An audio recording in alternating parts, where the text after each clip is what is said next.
Kuna bilionea, kuna milionea, alafu kuna mimi hapa mnanionea. Mara pa. Nikaamka nikakuta wanaume wote wamepelekwa Marekani kwenda kufanya kazi. Alafu mimi nilikuwa chooni wakanisahau. Kama najiona maana wake atakuwa yananipembeleza. Chinese, naomba basi jioni uje ulale kwangu.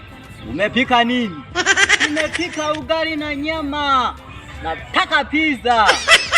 Hello. Paka mtanikoma. Unasikia? Hela ya mwanamke imeunganishika na mifupa yake ya damu. Kwa akitoa vibaya anaweza hata kufa. Hela ya mwanamke imeunganishika na mishipa ya damu. Akitoa vibaya tutaonana tena. Mara pa. Nafika mbinguni kumbe jina langu la Chinese hawalijui. Walishindwa kuandika dhambi zangu, walijua ni mboga za majani. Kama najiona ni mwendo wa kula asali na maziwa. Watu mpaka watanikoma. Sawa mama, nitaondoka. Ndio ondoke. Wazazi wakisha kuchoka bwana. Sasa mimi niibe daftari la kwaya, mimi nilipeleke wapi? Wewe mwizi bwana. Nitaondoka nyumbani hapa. Hivi wahenga huwa mnatuchukulieje? Kumekucha. Haraka haraka. Nilisema haina baraka. Chelewa. Ukasema tena utakuta mwali sio wako. Haya, tufanyeje sasa? Twende tunakimbia huko tunatembea? Tunazingua bana wahenga.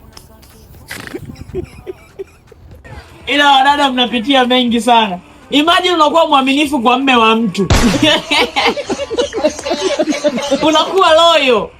Yaani unakuwa mwaminifu kwa mume wa mtu. Yuko, yani unamwambia kabisa uko peke yako. Jamani, na mnaenda mbali. Mara pa.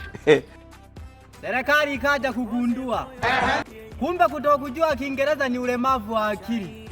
Ikaanza kutulipa kama walemavu. Kama najiona. Kwanza mimi najifanya sijui kuongea na Kiswahili kabisa. Nakuwa na mishahara miwili. Wale waliokuwa wanajifanya wasomi kama najiona watakuwa wananiambia, Chinese, naomba basi unikopeshe 2,000.